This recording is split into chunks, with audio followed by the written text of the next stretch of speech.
Capital One points to Turkish Airlines. In this video, you are going to learn how to transfer Capital One points to Turkish Airlines. So let's get started. The process is simple. You just have to follow these steps.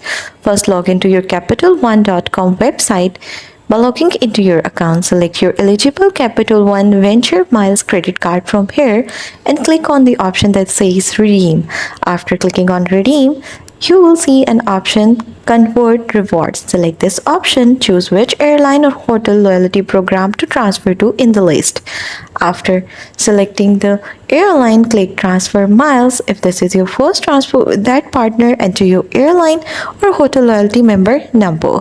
Enter the number of miles to transfer and click Complete Transfer. That's how you will be able to do it. This is the simple process of transferring Capital One points to Turkish Airlines. That's all. Don't forget to like and subscribe for more helpful content like this.